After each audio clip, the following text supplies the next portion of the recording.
Samantala, pinasinayaan na ang taong-taong Christmas tree lighting sa Malacanang na pinangunahan ng first couple. Dito muling pinaalala ni Pangulong Ferdinand R. Marcos Jr. ang tunay na layunin ng Kapaskuhan, ang pagkakaisa. Narito ang report. Let us join together as we begin the countdown to the lighting of this year's Christmas tree.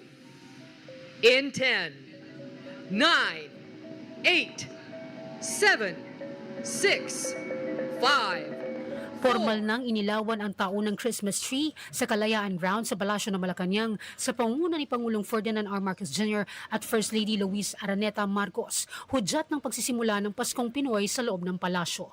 Binigyan din niya ang natatanging paraan ng mga Pilipino sa pagdiriwang ng Pasko na aniyay nagsisimula pa lamang pagpasok ng buwan ng Setyembre. What a joy it is to be reminded that we are now in the Christmas season. We are the only country that puts up Christmas decorations starting in September. And people cannot understand why that is. But that is because we are Pinoys.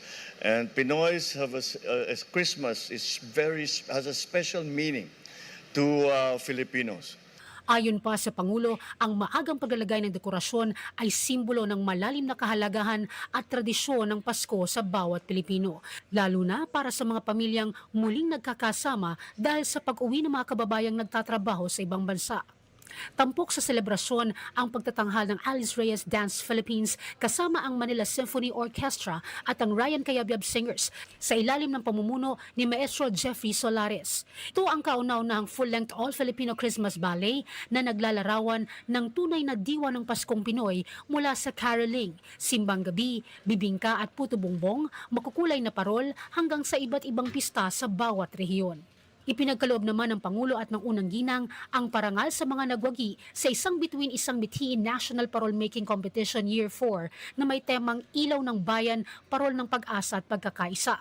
Mula sa 133 parol entries ng TESDA Training Institute sa buong bansa, nagwagi bilang grand prize ang Region 2 Provincial Training Center Central Luzon sa Kalumpit, Bulacan. Nasungkit naman ng Region 2 Regional Training Center sa Gigunto, Bulacan ang ikalawang pwesto, habang Region 7 Provincial Training Center sa Bilar, Bohol ang ikatlong pwesto. Iginawad naman sa Simon Suwan Vocational and Technical College para sa Online Voting Award.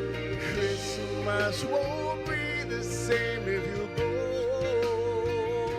Naghandog naman ng Christmas medley si Concert King Martin Rivera at ang PCSO Choral bago ganap na sindihan ang higanteng Christmas tree. Muling ipinaalala ng Pangulo ang kahalagahan ng pamilya at mga bata sa pagdiriwang ng Pasko at ng malaking Christmas tree na sumisimbolo sa init, pag-asa at pagkakaisa ng sambayan ng Pilipino bilang bahagi ng pagdiriwang ng bagong Pilipinas. Nauna sa mga balitang totoo at laging bago, Zai Chua, Alauna sa Balita, Congress TV.